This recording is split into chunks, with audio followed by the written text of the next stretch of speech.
Hello friends, Mr. Gallagher with his scarf, reading another biography from the Easy Reader Biographies.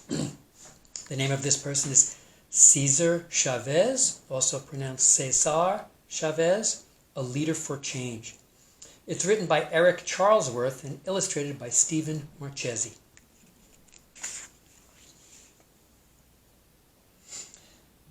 Cesar Chavez spent more than 40 years helping farm workers have a better life. Keep reading to learn about this leader who fought for change.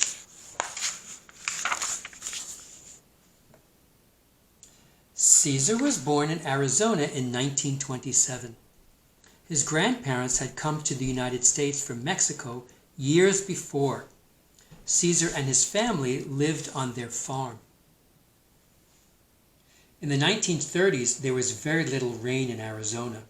The land dried up and farmers couldn't grow crops. Cesar's family had to move. They went west to California. They were sad to leave their home.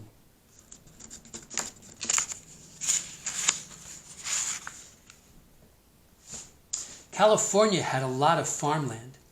Cesar's family got jobs as migrant farm workers. That meant they moved from farm to pick crops. It was hard work, and the pay was very low. Many of the immigrant farm workers were Mexican-American, like Cesar's family. Cesar worked in the fields to help his family. He also went to school. He liked to learn, but he didn't like going to school. Some kids and teachers made fun of him because he did not speak English well. His family moved often. He went to more than 30 different schools. When Cesar was 17, he joined the Navy. He was at sea for 2 years. After he returned home, he married his true love, Helen Fabella. They later had 8 children. Their first child was a boy named Fernando. Cesar returned to working in the fields, but he was angry about how hard life was for the farm workers. The landowners made all the money. They didn't treat the workers well. Even when it was hot, the landowners wouldn't let the workers rest.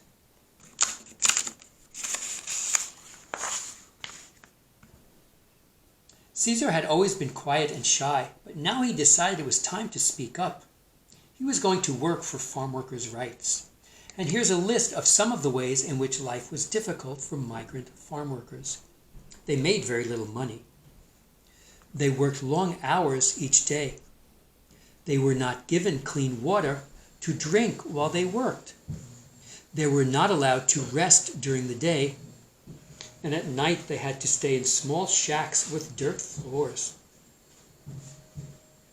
He began by talking to farm workers. He helped them register to vote. If they voted, they could help choose America's leaders. He told the farm workers that it was important to vote.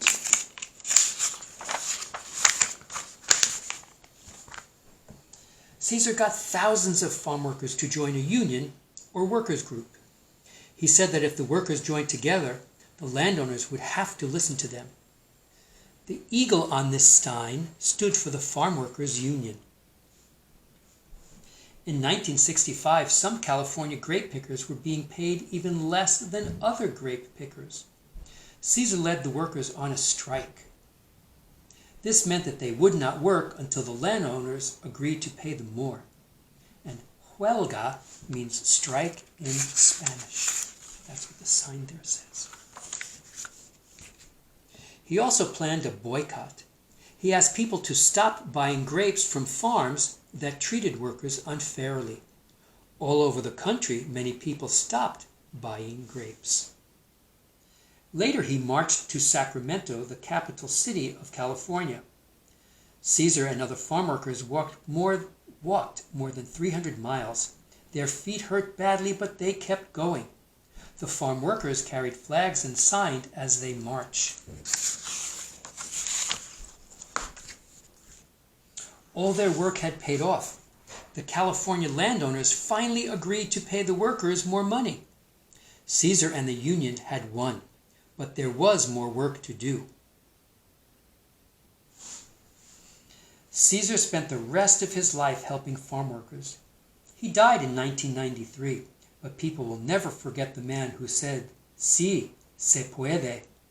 This means, yes, it can be done. He showed that people can make a difference by working together. At the back of the book, it's a non-fiction book, so there's a glossary that explains more about some of the words used in the book.